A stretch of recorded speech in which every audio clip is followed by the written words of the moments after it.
Hello and welcome back to the Single Malt Review. We've got our first recommendation here from Chris Mills, who not only recommended something but very helpfully put us straight on to one of the very few bottles left of it in circulation. It's Arran's Machrie Moor. Let's have a wee look. Oh. Now I didn't even think Arran did a peated malt, but it shows how much I know, because they did do one. And this is it. Dave, you've tried this I have, whiskey, yes. so I I'll tried hand it this once to you. when it was brand new at an Arran tasting, which I believe was way back in the early reaches of 2014. It was in fact a 2014 release. It is a cask strength concoction, by which I mean 58.4, so it's going to be hefty. Now, Arran imports all their grain, so this is all barley that's been peated off-site, then shipped or trucked across to Isle of Arran. I remember very little about it, except that it was really very nice. A lot of peat on it nose already. Let's dive in. We'll aim to be pleased. I am very partial to an Arran. No, so am I. They're really quite a pleasant whiskey, but normally in their day-to-day could not be further from a peated style, which is interesting given that they are manifestly an island whiskey. That's not the sort of whiskey that they make. Anyway, let's see what they got for us. Very gentle peat on the nose. Yeah, it's extremely gentle. Peated it may be, but it's not peated as a Colilo or a Lefroy might be peated. This is much, much more mild. And really, as we lose our reflector yet again, I think we'll give up on that one at this point. It's a very sweet nose. Really, it's fruitier than it is peaty. Dave, give the camera just a bit of a close-up on this one. It's quite a light whiskey. It's probably, I'd say, between 8 and 10 years of age. That doesn't tell us exactly how old it is. As far as I know, this is their only foray into peated whiskey. It's the only one they've done thus far. I'm not sure if they will revisit it or not, but you never know.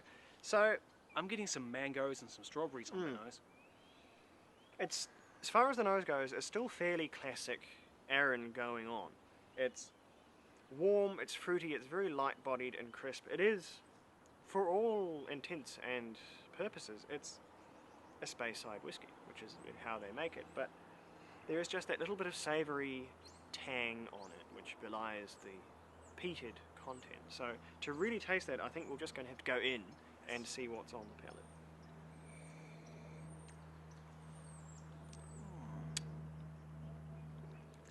And there it is. At cask strength, that is a bit too strong for me to drink safely. I've felt a peat explosion all at the back of my mouth, into my sinuses. That's definitely where the peat is living, but strong though that may be, and that is very strong. That absolutely needs water. I'm getting a few really good glimpses of there's banana, mango, pawpaw, quite interestingly tropical fruits, which I'm not sure comes through quite as strongly in the ordinary Arran. I was getting mangoes on the nose from this one. We will see, we will see. But absolutely requiring a bit of water, but nothing wrong with that. It means you get more whiskey in your bottle ultimately. We'll see where we are. I'm smelling more grasses and more grains now.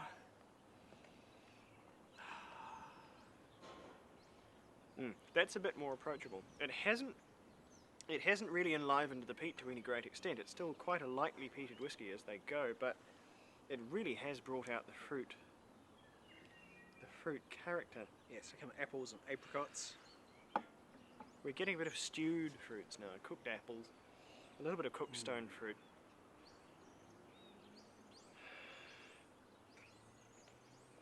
It's still a very gentle peat. It's a drier peat than I was expecting. I'm not actually sure, though this is called Machrie Moor, which is their local peat bog, I'm not absolutely sure that that's where the peat comes from. It would have had to go on a bit of a round trip if that was the case, because the peated malt has come from a maltings somewhere, probably Port Ellen, although I don't know.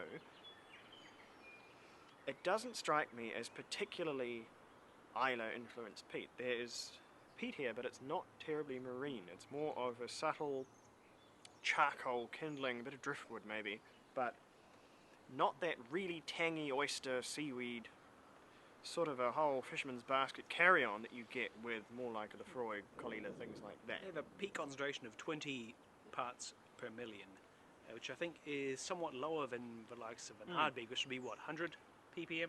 Not quite 100. I think No. Ardbeg does about 40 to 60, depending on the dram. But of course, that can be a bit of a trick when they put ppms on the bottle, because the peat is a phenolic, and far more than your ppm level in the whiskey is when you decide to make your tails cut, because the phenolics come through at the end. So it's how long you decide to leave your whiskey coming through before the man or woman at Spirit Safe decides to hit the trigger or hit the enter key on the computer, depending on how modern a distillery you're running, and you stop taking whiskey, send it through to your tails for the next distillation, will heavily influence how much the peat manifests in a whiskey. So I have tried whiskies with 12 ppm that have tasted far peatier than whiskies with 40 ppm.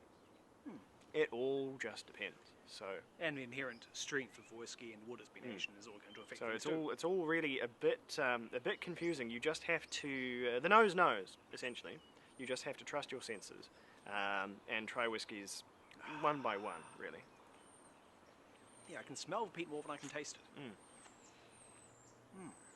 And I think this is really rather good. Yes. I was afraid initially, because Arran being such a very light, quite delicate style of whiskey, I wasn't sure if it was one, island style though it may be, I wasn't sure if it was one that could really stand to have a lot of peat in it.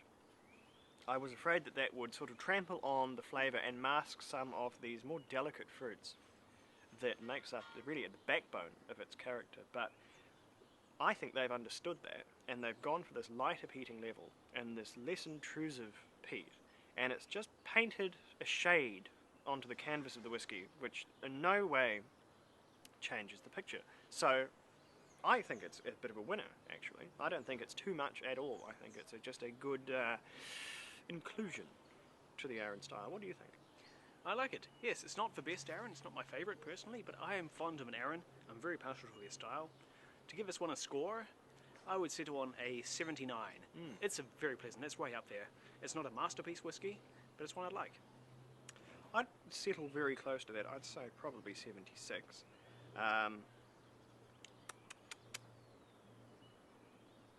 No, I won't budge on that. 76 is the score for me. I was 79 went through my head just briefly, but we would have done that thing again if that was the case. So never mind.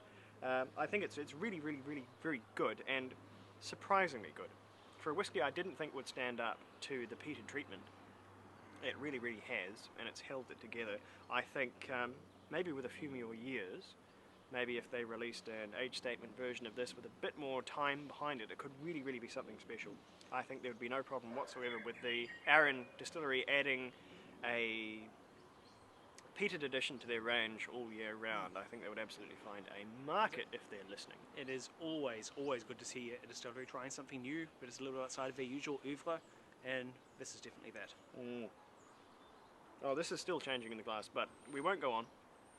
I think we can soundly recommend this one if you're a fan of peated whiskies with a bit of a difference, and especially if you're a fan of Arran, I should say.